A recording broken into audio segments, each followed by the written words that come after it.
Então, para iniciar a explicação de hipersensibilidade do tipo 3, mediada por imunocomplexos. Então, o que é um imunocomplexo? Qual é o conceito de imunocomplexo?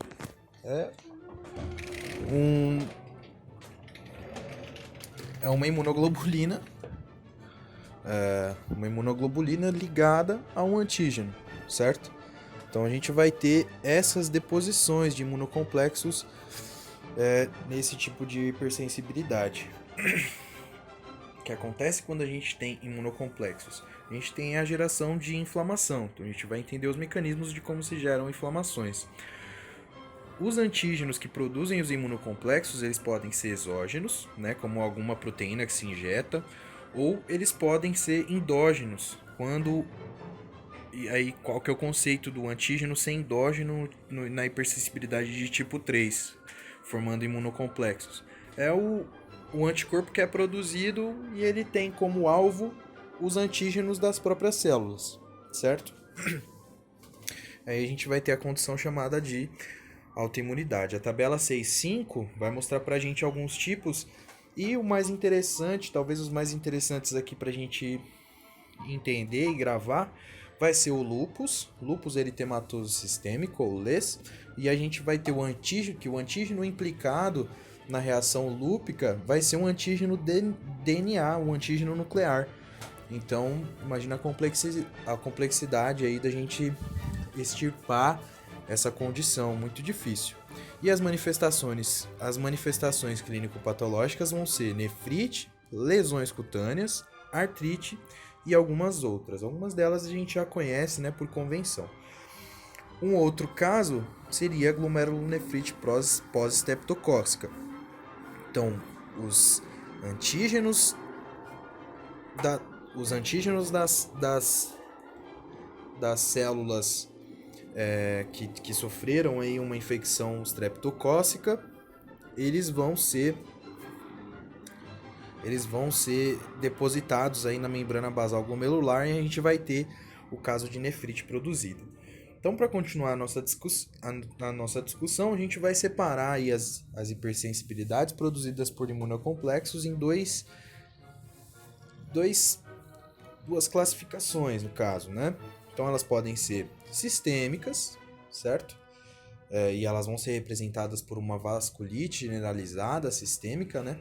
E elas podem ser localizadas. E aí a gente vai ter a compreensão também de que uma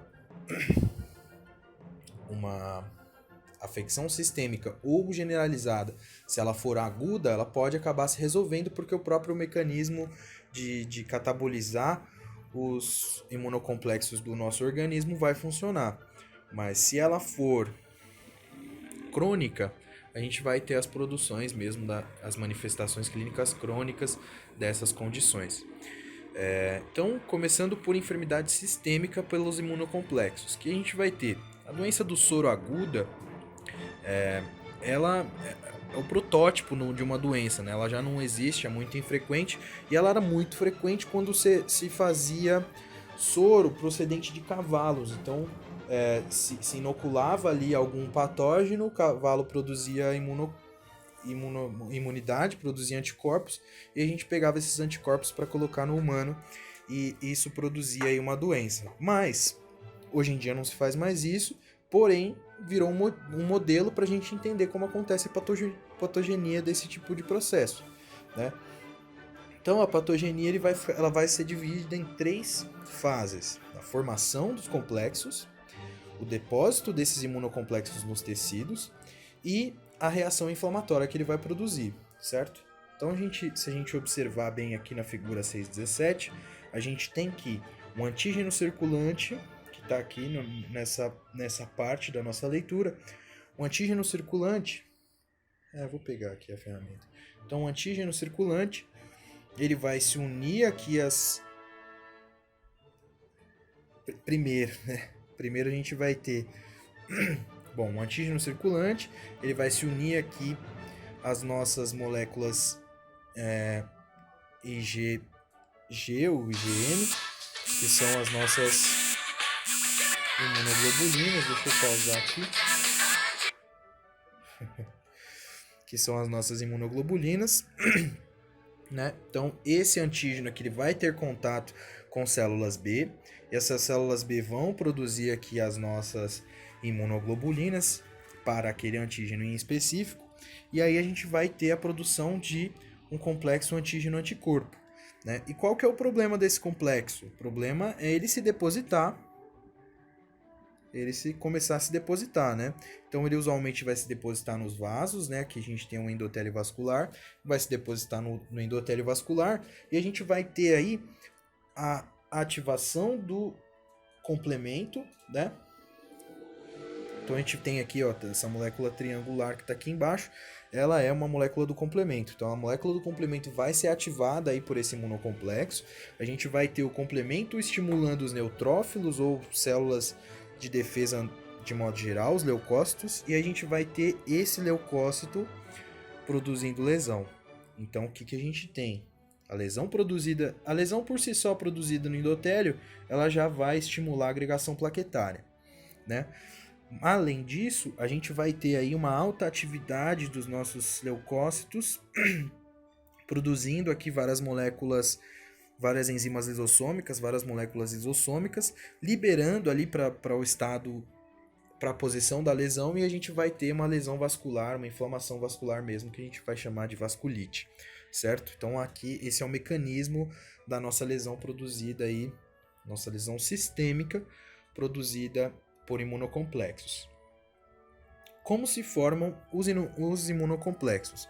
Né? Então a gente tem aí o estímulo pela introdução do antígeno não proteico, vai desencadear uma resposta imunitária que vai dar lugar à formação de anticorpos, certo?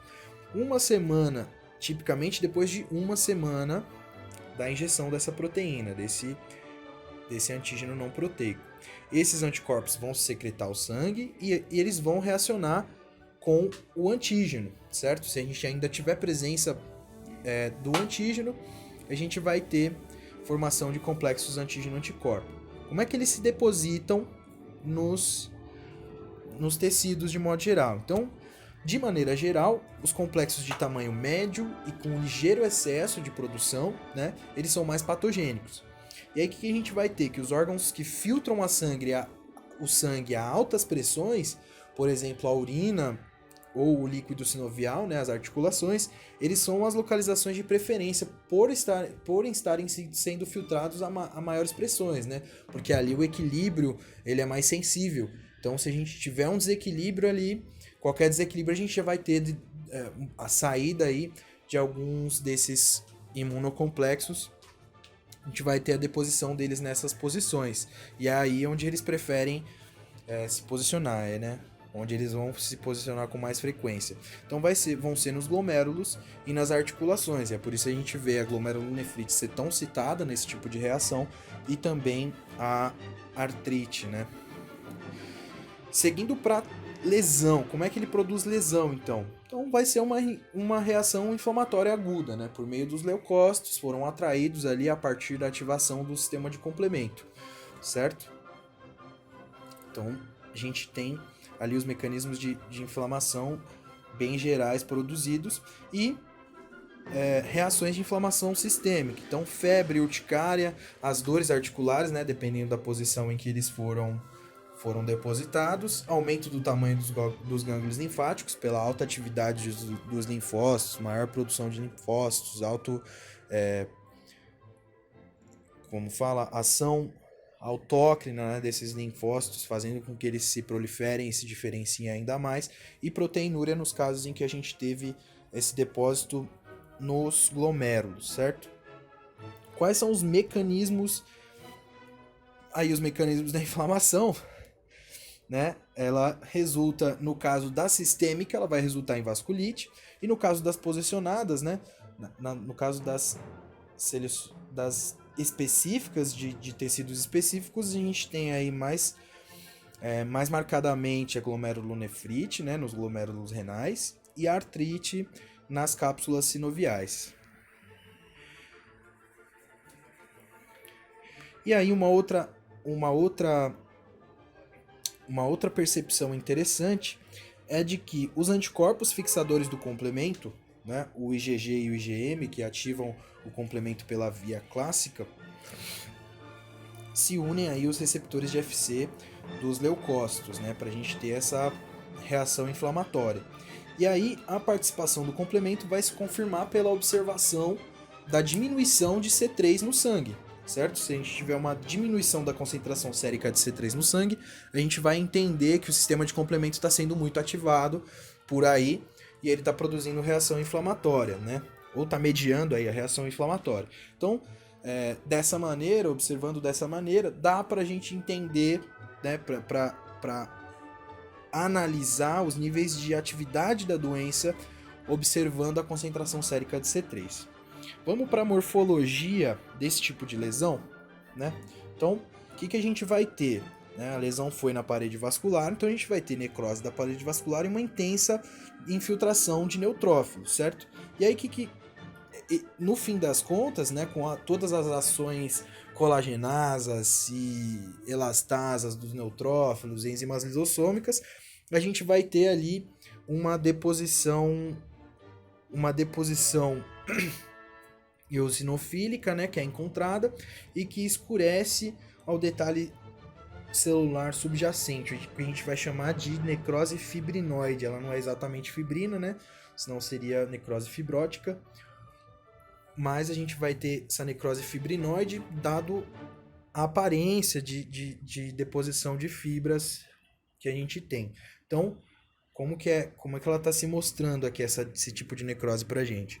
Dessa maneira. Então a gente vê aqui partículas rosadas, né, com aspecto de fibrina, mesmo de deposição hialina, mas na verdade ela foi desencadeada aí só por ação neutrofílica.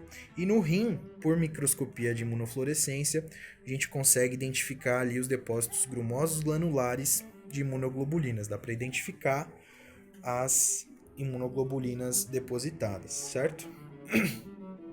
Então, aí aquele conceito que eu falei, né, agora há pouco, que se a doença se deve a uma única exposição intensa, ela tende a se resolver porque o organismo trata de catabolizar os imunocomplexos.